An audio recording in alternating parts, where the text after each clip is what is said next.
Permanent friendship বলতে না আসলে কিছু হয় না। যতই গভীর বন্ধুত্ব হোক না কেন, একটা পর্যায়ে গিয়ে না চাইতেও বন্ধুত্বটা হারিয়ে যায়। একসময় আপনি যার সাথে খুব ক্লোজ ছিলেন, এখন তাদের সাথে সম্পর্কটা ঠিক আছে, কিন্তু ওই আগের মতো ক্লোজনেসটা নেই। যাকে নিজের বেস্ট ফ্রেন্ড দাবি করতেন, একসময় দেখবেন সে আর ওই জায়গাটাই নেই। তাকে মনের ওই জায়গাটা থেকে জানি না কত দূরে হারিয়ে গেছে, খুঁজেও পাওয়া যায় না অনেক সময়। সারাটা জীবন আপনার বন্ধু থাকবে, কেউ না কেউ নিশ্চয়ই থাকবে। এমন নয় যে আপনি বিনা বন্ধুতে থাকবেন, কেউ না কেউ থাকবে, কিন্তু পার্মানেন্ট বলে কাউকেই পাবেন না। বন্ধু পরিবর্তন হবে, পুরনো বন্ধুর প্রতি আবেগ টান থাকবে, কিন্তু বন্ধুত্বের ধরন পাল্টে যায়। বন্ধুত্বকে দেখলে আগে যে ফিলিংসটা আসতো, যে ভালোবাসাটা, যে খুশিটা আসতো, সেই খুশির যে চোখে মুখে একটা চমক থাকতো, সেটা কিন্তু থাকে না। এই কথাটা বলার পেছনে একটা কারণ আছে।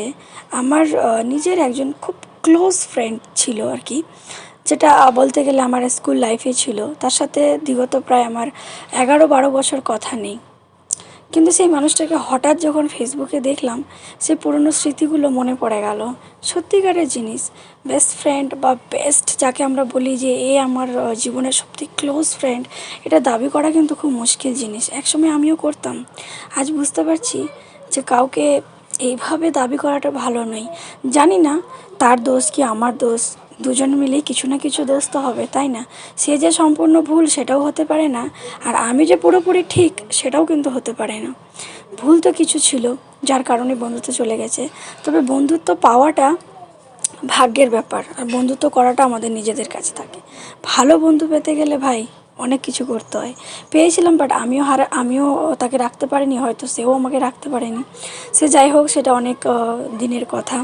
তোমাদের সাথে একটু শেয়ার করলাম, যেহেতু আমি তাকে দেখতে পেলাম তার জন্য, নাহলে হয়তো মনে পড়তো না। এত দিনের ব্যাপার তো, মানুষ ভুলে গিয়ে সব কিছু আগে চলে যায়, আগে বেড়ে যায়। তো আমিও বেড়ে গেছি। তো এই যে দেখতে পাচ্ছ, এসেছে আমার যে যা আছে, ওনার ভাই এসেছে। তো ওনার জন্যই করছি লুচি, কারণ সকালের নাস্তায় ভাবছি কী দেবো, তো ভাবলাম ঝটপট কিছু লুচি করে নিই। তো লুচি, চিলি চিকেন আছে, তার সাথে আছে আমাদের হচ্ছে তড়কার ডাল, সেটাই ওনাকে আজকে খেতে দেবো। তো লুচিগুলো দেখে বলো যে কেমন হচ্ছে, কেমন ফুলছে। আমি কিন্তু খুব ভালো লুচি বানাতে পারি, বলতে পারো যে মোটামুটি ভালোই রাঁধুনি, খারাপ নয়।